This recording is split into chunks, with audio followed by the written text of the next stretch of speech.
right, good morning, everybody. Today is Thursday, February 26th, 2015.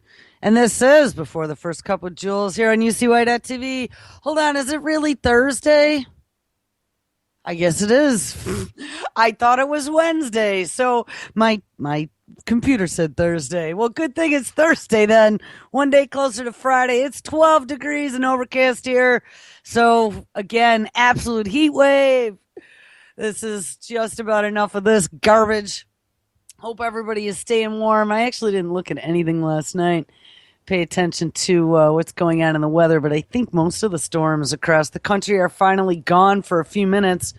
I'm sure they will be back. And yes, as soon as I am on air, somebody calls and it will just ring. All right, so I have no idea where we left off yesterday. I think we were reading that Homeland Security Newswire. Yeah, we were looking at how all of a sudden they're now afraid that all of these pathogens that they published scientific studies on how to make them more virulent are now going to come out there and bite them in the ass with quote unquote terrorists getting their hands on them. And they probably will. I mean, that wasn't a very bright idea to be putting that shit online. Sovereign citizens and anyone who has any anti-government or criticism against the government is definitely a target, but you're not only a target, you are more of a target than ISIS. And lastly was the new Food Unsafety Administration, and that is where Obama is trying to now combine all of the agencies that are supposedly responsible for our food safety into one big, fat, bloated red tape of an agency that probably isn't going to do much of anything. And as a matter of fact, my postulations are it is probably going to work to our detriment. It'll be much easier for them to hide stuff. Please excuse me today. I don't know. I woke up with a pretty horrible. Oh, and there we go. What happened there? I woke up with a pretty horrible headache. And I don't know, the last couple of days, it's like I sleep, but I don't sleep. I wake up not feeling rested at all.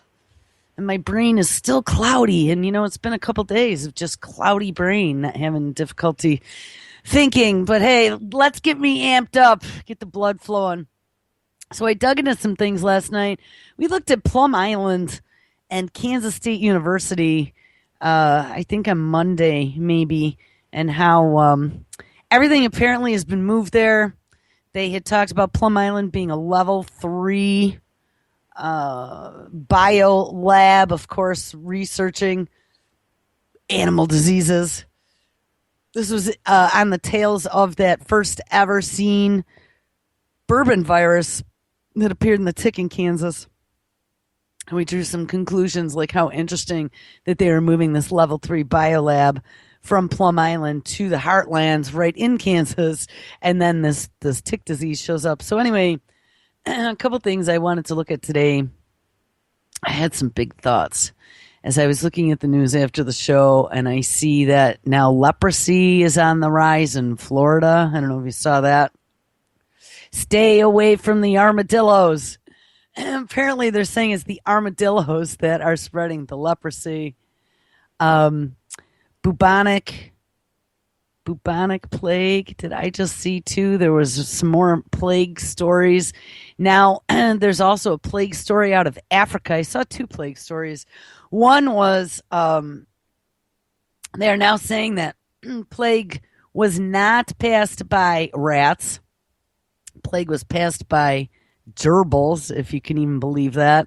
And maybe if we get some time, we'll read about the rats versus the gerbils.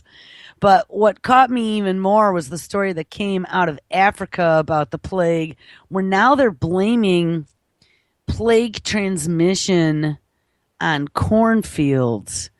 And that is very interesting to me, considering that one of the big labs that would probably have plague in the United States is now in Kansas. And what do we have in Kansas? Lots and lots of corn. So I don't know. You know what? We'll hop back here too, because it got me on a train of thought. And one of the things I started thinking about was our BioWeapons capabilities, and I really wanted to understand kind of where we came in our history. Like I was saying yesterday, we accused Saddam Hussein and many others of having their biological weapons facilities that we never found. Well, check this out. United States Biological Weapons Program. The United States Biological Weapons Program officially began in the spring of 1943, and that was right about the time Plum Island opened on orders from U.S. President Franklin Roosevelt. Research continued following World War II as the U.S. built up a large stockpile of biological agents and weapons. Now, this beginning of the sentence surprised me. Over the course of its 27-year history, you mean we only had a biological weapons program for 27 years? I find that hard to believe. The program weaponized and stockpiled the following 7 bioagents and pursued research on many more. Number 1 was anthrax. Number 2 was tularemia. Number 3 was brucellosis. Number 4 was Q fever. Number 5 was VEE, which is Venezuelan equine encephalitis. How interesting, because I am wondering, I was talking about just recently them releasing genetically modified mosquitoes in Australia a year or two ago to combat the mosquitoes that were infecting all the horses with some sort of horrifying disease. Wonder if it was anything similar to Venezuelan equine encephalitis virus. They also worked with botulism and Staphylococcal enterotoxin B. Throughout its history, the U.S. bioweapons program was secret, and it became controversial when it later revealed that the laboratory and field testing, some of the latter using stimulants on non-consenting individuals. And yes, I think actually that is where we started on Monday, were the 13 most horrifying evil experiments the U.S. government has done on the common populace, most of the time without their knowledge. The official policy of the United States was to first deter the use of biological weapons against U.S. forces, and secondarily to retaliate if deterrence failed. There exists no evidence, of course not, that the U.S. ever used biological agents against an enemy in the field. In 1969, then President Richard Nixon ended all offensive aspects of the U.S. bioweapons program. In 1975, the U.S. ratified both the 1925 Geneva Protocol and the 1972 Biological Weapons Convention, international treaties outlawing biological warfare. Recent U.S. biodefense programs, however, have raised concerns that the U.S. may be pursuing research that is outlawed by the Biological Weapons Convention. And that's what got me thinking, and that's why I dug into this initially, was because if they had outlawed biological weapons production for many years, but we take a look at all that's going on now, right? We have this formerly Plum Island, now Kansas State University, soon to be Manhattan, Kansas, level 4 bio facility that's being built by 2018. If you take a look at how they kind of spin the Plum Island story, it's like, oh, it's to research diseases in animals. And if we take a look at what's going on with these quote unquote outbreaks that we're having, outbreaks with swine flu, outbreaks with bird flu, outbreaks with Ebola, chickamauga virus. We have had some of the plague. We had, what was recently? Measles. All these things, they had to come from somewhere, right? And we had heard back probably 6 months ago about the whole CDC scandal where they weren't doing proper chain of command on all these highly virulent materials that they had just floating around, sitting all over the place. But then we also see that there's all kinds of DARPA money that's being sprinkled at all these universities and research laboratories to come up with vaccinations for all of these, what I'm going to call orchestrated outbreaks that we've had. And I was thinking, we've been watching this love affair between big pharma, biotechnology, and DARPA progress here over the last few years to the point now where it's not even clear to me if a lot of these companies were initially private companies or if they were front private companies for government research facilities. That one that was working on the Ebola nanotech one, I mean, there's no way they could not have been a private company. And they were all funded. They ran like 11 years with no sales and all the staff, but they were getting funded by DARPA. There's no way that could have been a private company. That's some sort of government front company that they're running. But I was like, whoa, think about it. Think about this consumeristic society that we have and the way the bio, pharma, medical, industrial complex has been working over the last, 10 or 20 years here. They're absolutely in bed with each other. And I think our biological program never ended. I think it just slipped into some slippery palms in some other industries that we manipulate and control with the funding dollars. I think, I don't even remember what I was looking at yesterday. There was some website I had up for a story that I was reading, but it was horrifying. Down the whole left side of the page were these ads for cheapest DNA sequencing on the market, three for the price of two. Send us, 23 cents a DNA strand. And I was like, what? Are we really to that point where we're doing like mail order DNA synthesis of biological organisms? And I think we are. So this is a scary thought. It's a very scary thought. So anyway, let's read a little bit more about this history because there's some really interesting stuff that comes out here a little bit later. Early history. 1918 to 1941, the United States' first interest in any form of biological warfare came at the close of World War I. The only agent that the U.S. tested, they say, was the toxin ricin, the product of the castor plant. And yeah, that was like the toxin of choice to take out like secret agents and stuff. They'd stab them with an umbrella. There was a story about that not too long ago, probably a year or two ago. The U.S. conducted tests concerning two methods of ricin dissemination, the first involving adhering the toxin to shrapnel. There you go. This was for the delivery of artillery shell, which was successful. The other, delivering an aerosol cloud of ricin, proved to be less successful.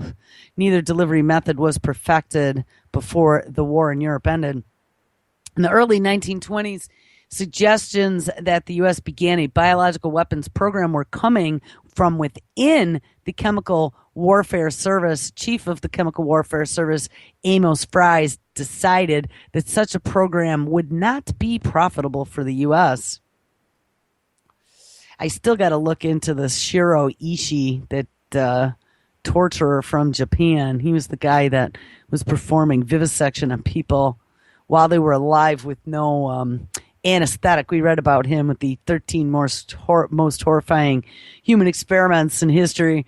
Japan's Shiro Ishii began promoting biological weapons during the 1920s and toured biological research facilities worldwide, including the United States. Though Ishii concluded that the U.S. was developing a bioweapons program, he was incorrect. Now, it's funny because this is Wikipedia, and I know everybody rolls their eyes, but I still garner, just like I read mainstream news, but I pick out things that are like beep, beep, beep, beep, beep. You just throw away the bullshit and pick out the things that are interesting, like this. Though Ishii concluded that the U.S. was developing a bioweapons program, he was incorrect. Beep, beep, beep, beep, beep, beep, beep. I mean, this story goes on and on and on, talking about how, no, we weren't doing it. No, we didn't use biological weapons in the Korean War. No, we didn't. And all I say is bullshit, bullshit, bullshit, bullshit, bullshit. Bullshit to all of it. In fact, Ishii concluded that each major power he visited was developing a bioweapons program, and he probably was absolutely correct. As the interwar period continued, the United States did not emphasize biological weapons development or research. But remember, we had fast forward now to World War II, we had people like Monsanto, ones that are now making seeds for our food. And this is kind of where we're going to take this to. While the U.S. was spending very little time on biological weapons research, the future allies and enemies in the upcoming Second World War were researching the potential of biological weapons as early as 1933. World War II, 1941 to 45. Despite the World War I era's interest in ricin as World War II erupted, the United States Army still maintained the position that biological weapons were, for the most part, impractical. Other nations, notably France, Japan, and the UK, thought otherwise and had begun their own biological weapons program. And as late as 1942, the U.S. had no biological weapons capabilities. Again, so they say. Initial interest in the biological weapons by the Chemical Warfare Service began in 1941, and that fall, U.S. Secretary of War Henry L. Stimson requested that the National Academy of Sciences undertake consideration of U.S. biological warfare. Let's see, where do we go from here? Cold War, 46 to 69. Immediately following World War II, production of U.S. biological warfare agents went from factory level, and here we go, to laboratory level. And I think that's where we stayed. And even more interesting things here. Meanwhile, work on the biological weapons delivery systems increased, and by 1950, the principal U.S. bioweapons facility was located at Camp Detrick in Maryland, under the auspices of Research and Engineering Division of the U.S. Army Chemical Corps. The U.S. also maintained biowarfare facilities where? At Fort Terry, an animal research facility on Plum Island. I didn't know they called that Fort Terry, Terry. That's something for us to do a little research into.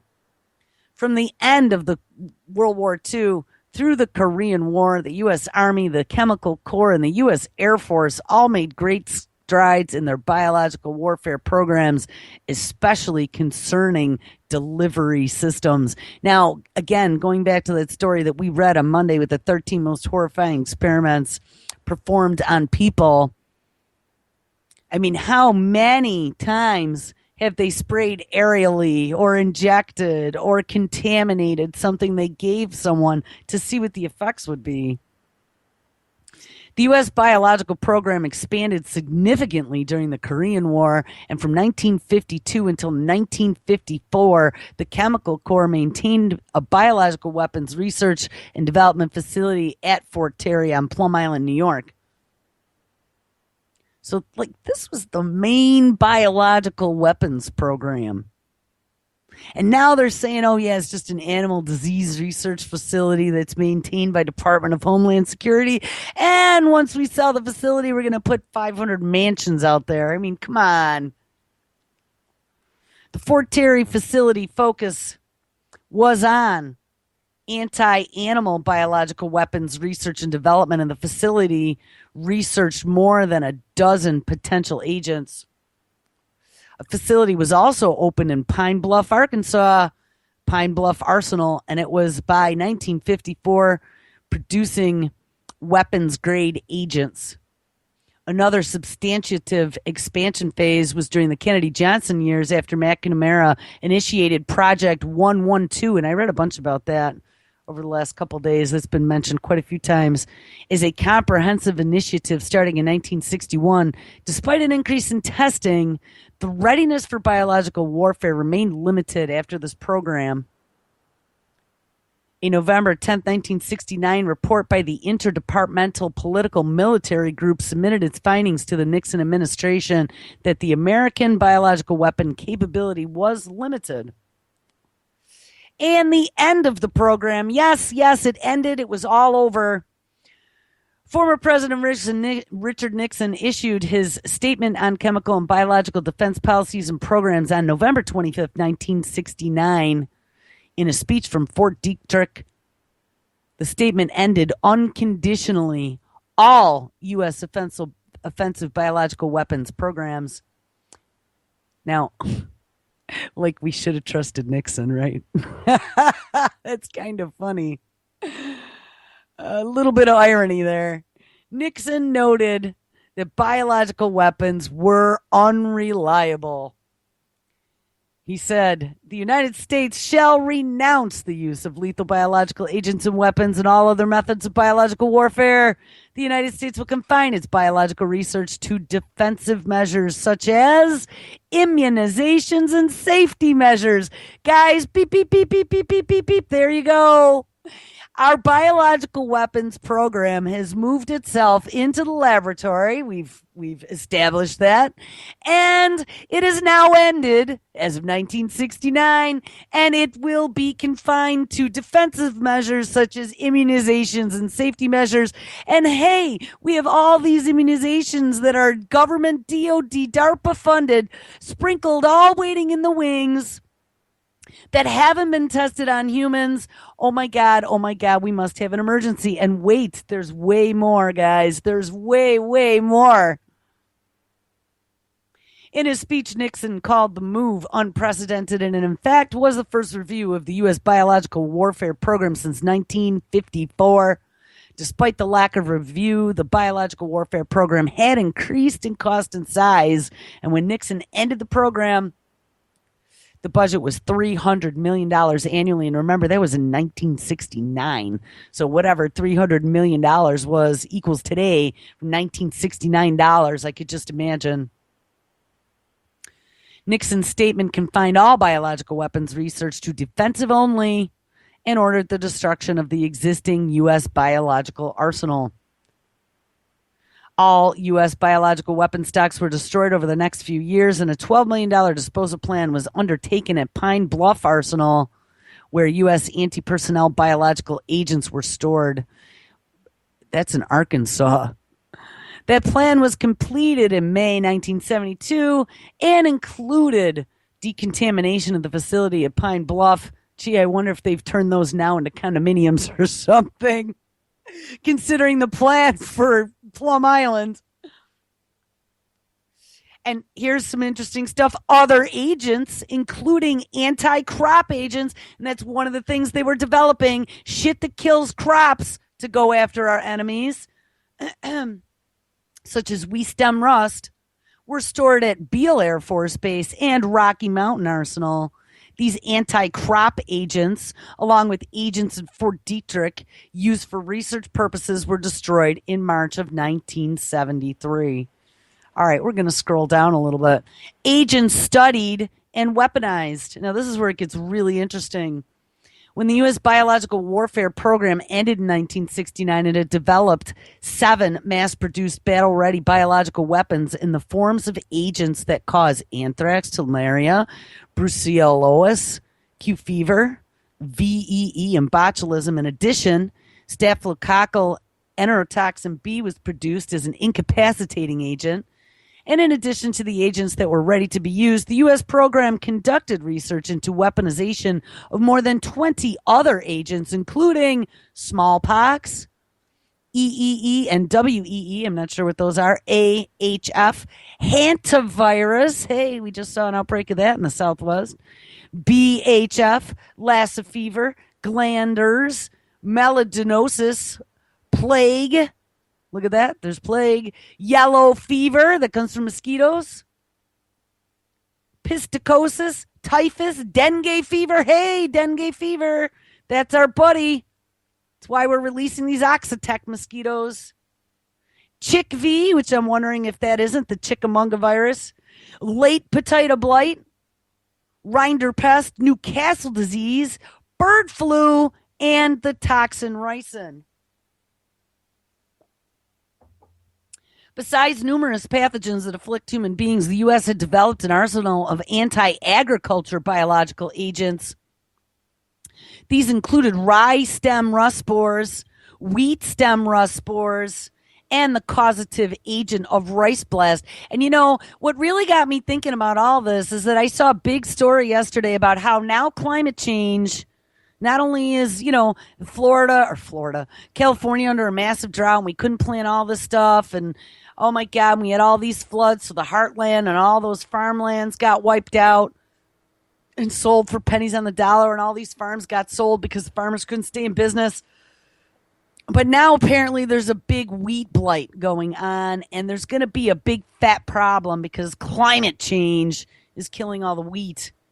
Is it really climate change? That's what I want to know. Or is this all orchestrated? Because remember, we learned that the big guys, the rich guys, all play this stuff on the stock market with derivatives. And they play whether things are good or whether things are bad. And if they know that there's going to be a famine, wow, they have all kinds of money to invest against there being good crops that year. Don't think that they don't make money. And it makes us more desperate, and it makes prices go up, and supply and demand makes profit. This, I just couldn't believe when I really started to dig into this. There are way more implications than what I ever thought, and this is just so beyond evil. A U.S. facility at Fort Terry, and this is the Plum Island, focused primarily on anti-animal biological agents. The first agent that was a candidate for development was foot and mouth disease. And remember, a huge outbreak in England a few years ago. Besides foot and mouth, 5 other top secret biological weapons projects were commissioned on Plum Island. So there you go. Top secret on Plum Island. It wasn't just to protect ourselves.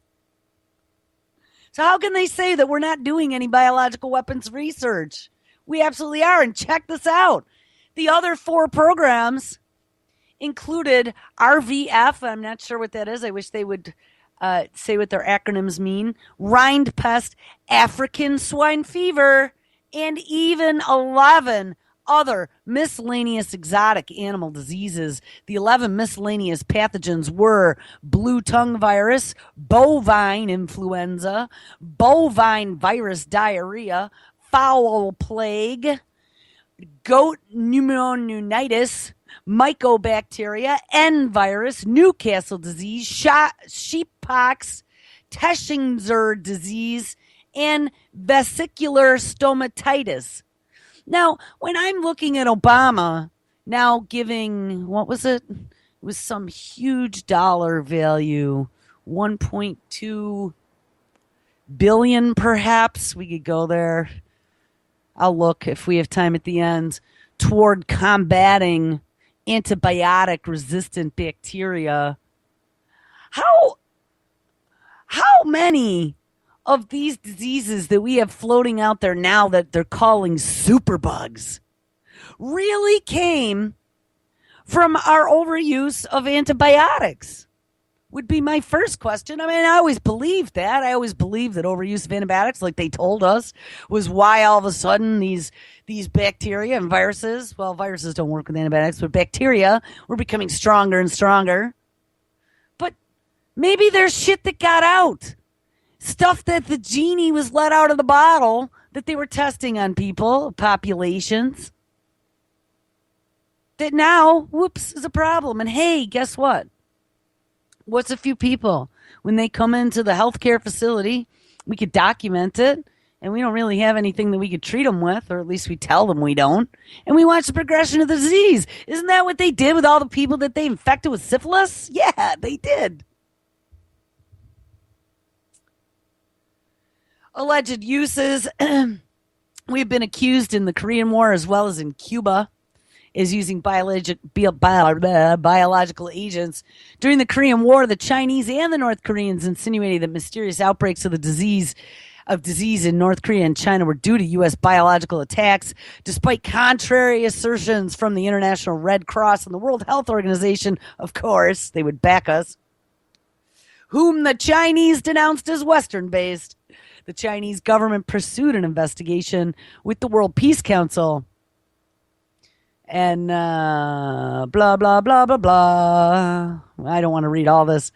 Here we go. A committee led by Joseph Needham gathered evidence for a report that included testimony from eyewitnesses, doctors, and 4 American Korean War prisoners who did confirm the use of biological weapons by the U.S. The U.S. government denied the accusations, and their denial was generally supported by top scientists in the West. Wow. Things just never change, do they? We've been accused, It was proved, we deny, and scientists support the denial. In Eastern Europe, China and North Korea it was widely believed that the accusations were true. And in 1988, a book on the Korean War by Western historian Jan Holliday and Bruce Cummings also suggested that the claims may be true. In Cuba, it has been rumored that the U.S. employed biological weapons against the communist island nation of Cuba, and we knew about some of that too. We had heard the stories about Castro and them developing vaccines loaded with cancer to give a fast-acting cancer to take out Castro. It says Noam Chomsky claimed that evidence exists implicating the U.S. in biological warfare in Cuba, but his evidence has been disputed. Allegations in 1962 held that CIA operatives had contaminated a shipment of sugar while it was in storage in Cuba. Again, in 1962, a Canadian agricultural technician assisting the Cuban government claimed that he was paid $5,000 to infect Cuban turkeys with the deadly Newcastle disease. And then, like I said, there have been a few others. Dr. Mary's monkey had talked about the vaccine they were making that included the fast-acting cancer to take out Castro. Though the technician later claimed that he had pocketed the money, many Cubans and some Americans believed a clandestinely administered biological weapons agent was responsible for a subsequent outbreak of the disease in Cuban turkeys. In 1971, the first serious outbreak of swine flu in the Western Hemisphere also occurred in Cuba, and Cubans alleged that U.S. covert biological warfare was responsible for this outbreak, which led to the preemptive slaughter of 500,000 pigs. Evidence linking these incidents to biological warfare have not been confirmed, but accusations continued to come out of Havana, charging the U.S. use of bioweapons on the island. The Cuban government blamed the U.S. for also a 1981 outbreak of dengue fever that sickened more than 300,000. Dengue, a vector-borne disease, is usually carried by what? Yes, mosquitoes. And it killed 158 people that year in Cuba, including 101 children under 15. Tensions between the two countries, coupled with confirmed U.S. research into entomological warfare, that is with insects, during the 1950s, made these charges seem not implausible to some people. However, dengue fever occurs naturally in the Caribbean basin, and the dengue virus is not considered a weaponizable biological threat or a select agent by international authorities attempting to control bioweapons. But why was that? That was part of our research. Did you hear earlier they said that they had weaponized dengue? One of the things, too, and we're going to go off topic here a little bit for a second, hop back to Africa. In that story that I was reading about the plague yesterday, where they're now saying that they think the cornfields contributed to the plague spread because the fleas live in the cornfields. In that village in Africa that story was about, they had said the plague just showed up like in 1981 there. So I was trying to find a list of some covert African U.S. biolabs, which, of course, searching covert African U.S. biolabs in Google didn't bring me up too much, but I'm sure that got me on the top of a red list, especially as I've been spending the last 24 hours digging deep into bioweapons and big pharma websites. I'm sure beep, beep, beep, beep, beep, beep, beep, beep, beep. They're probably putting all kinds of, no wonder everything's been acting so freaky here the last few days. Hey, it's my right to know, right? Am I right to share it with you?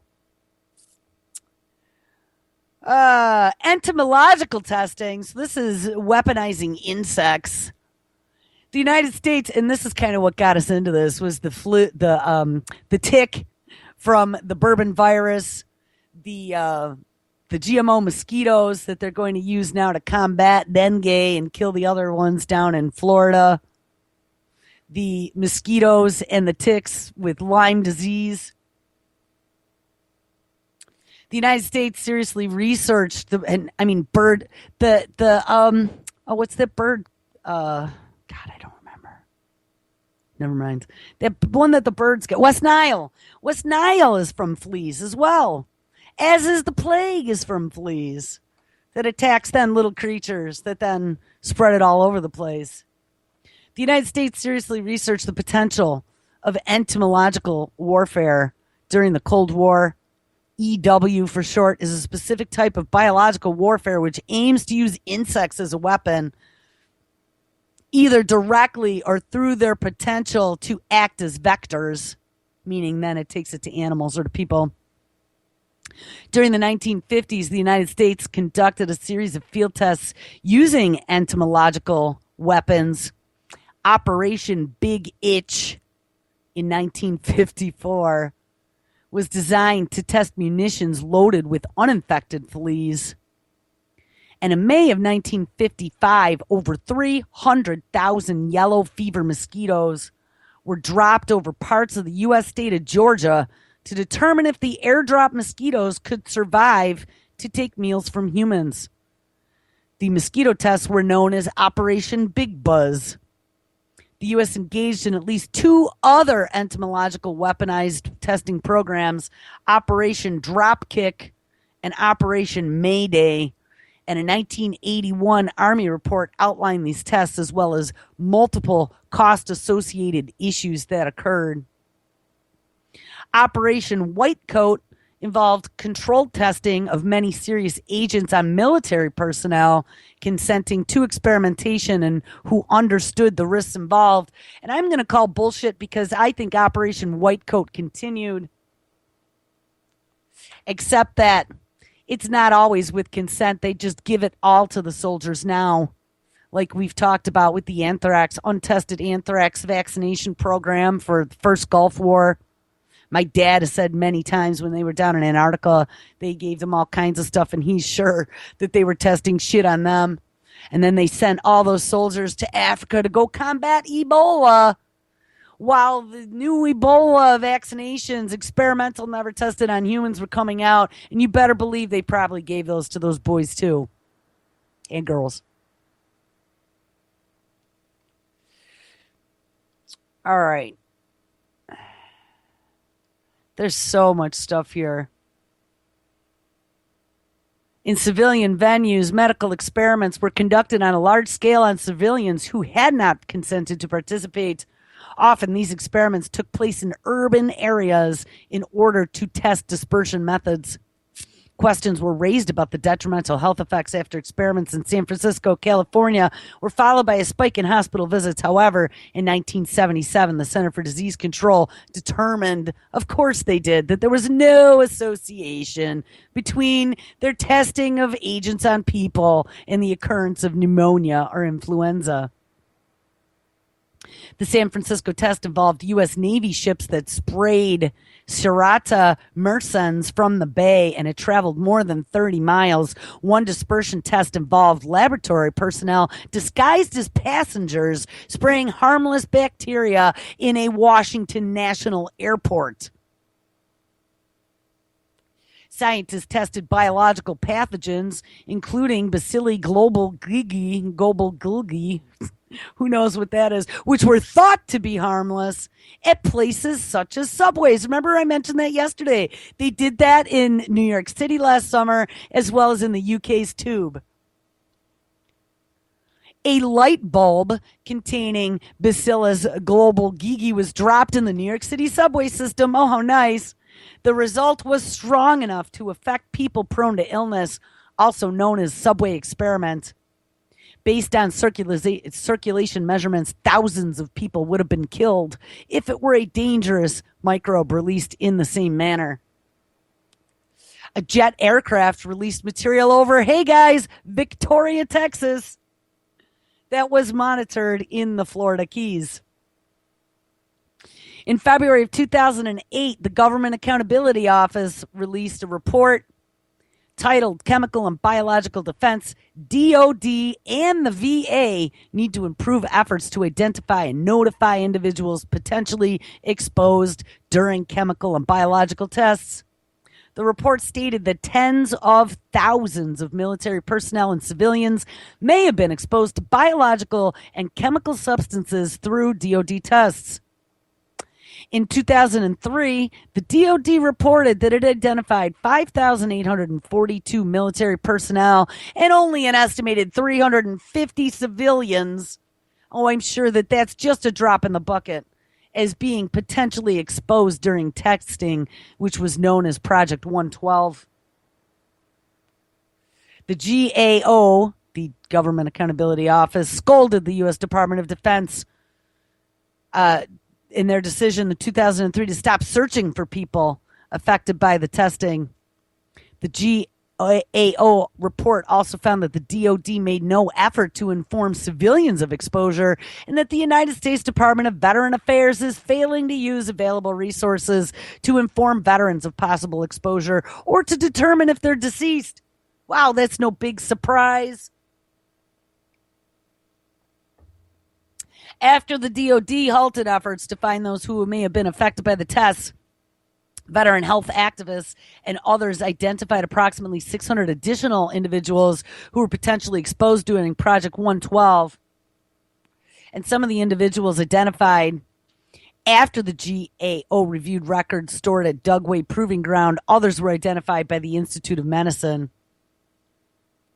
Many of the newly identified suffer from long-term illnesses that may have been caused by the biological or chemical testing. Both the U.S. bioweapons ban and the Biological Weapons Convention restricted any work of biological warfare to defensive in nature. In reality, this gives member states wide latitude to conduct biological weapons research because the Biological Weapons Convention contains no provisions for monitoring of enforcement. The treaty essentially is a gentleman's agreement amongst members backed by the long prevailing thought that biological warfare should not be used in battle. Yes, and we trust them so much.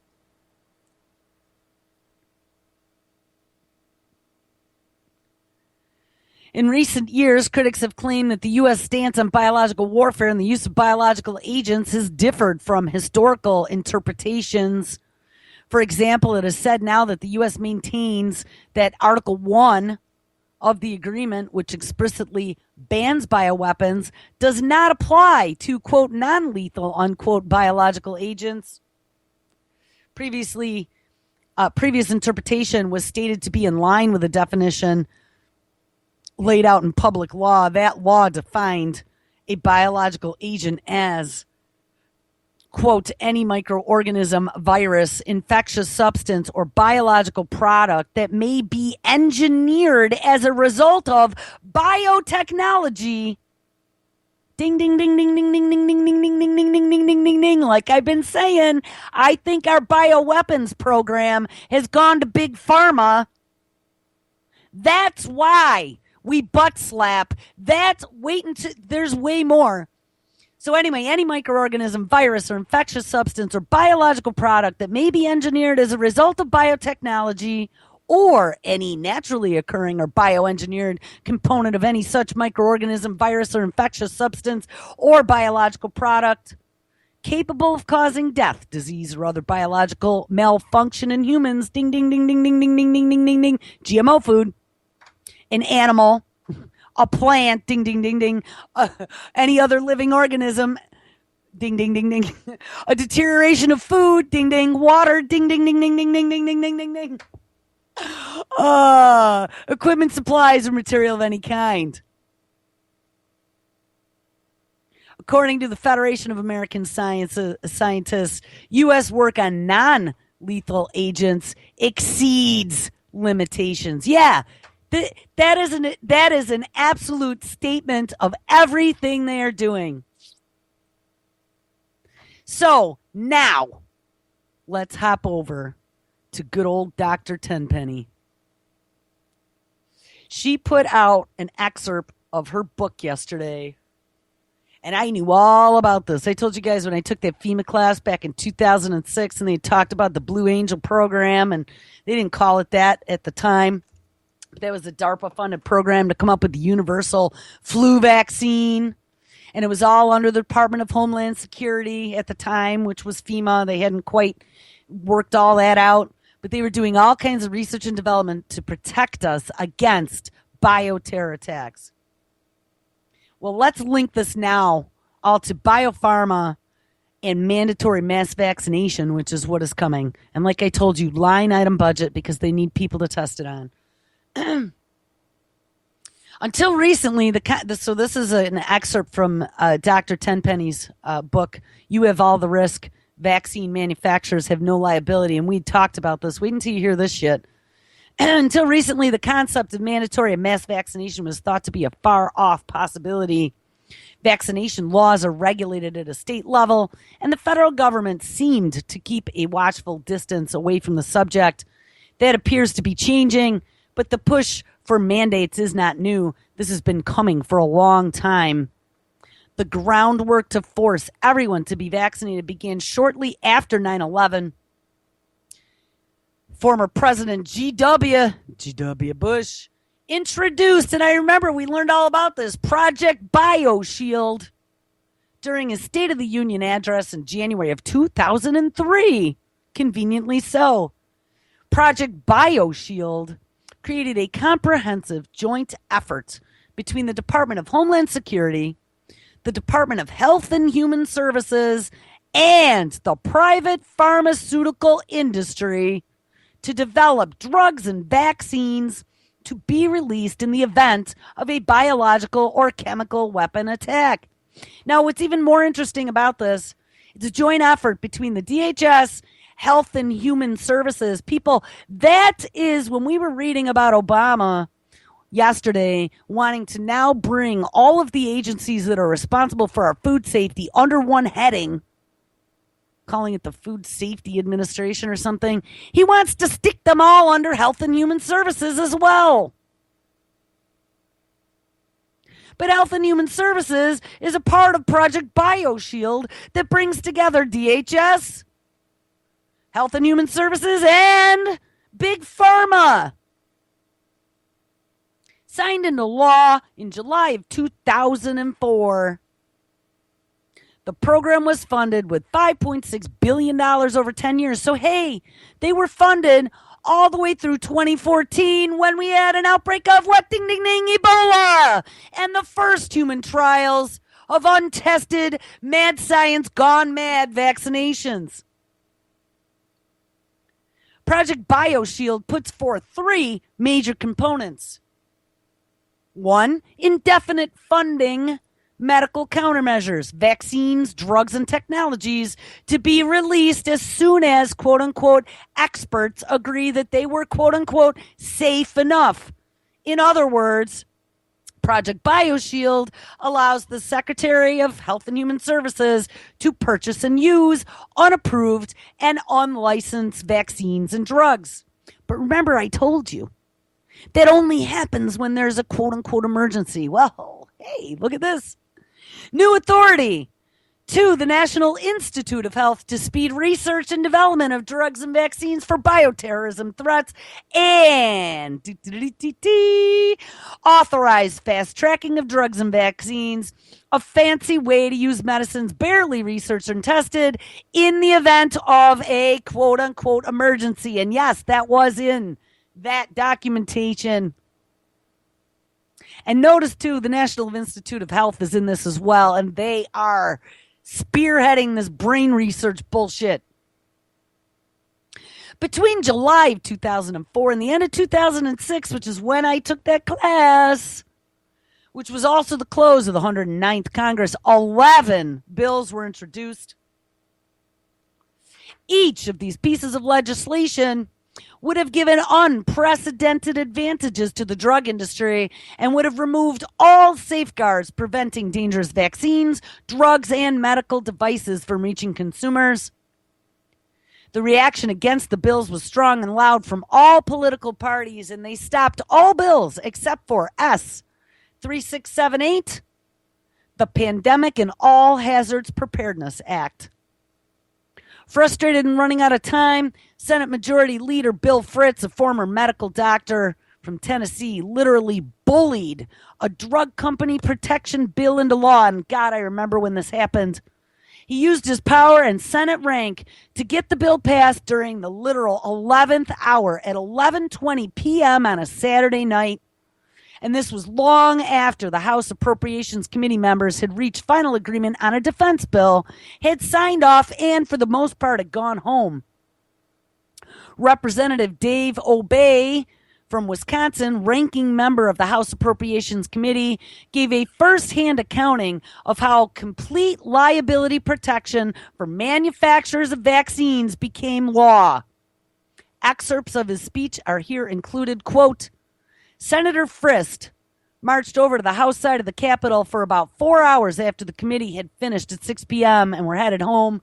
He insisted that 40 pages of legislation that had never been seen by the conferencees, be attached to the bill, defense appropriation bill.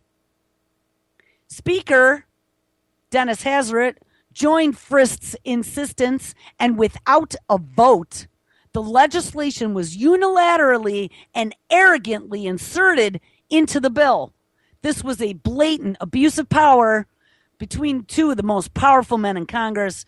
And we then discovered that the language provided all sorts of insulation for pharmaceutical companies, not just for drugs developed to deal with avian flu, but for a far broader range of products.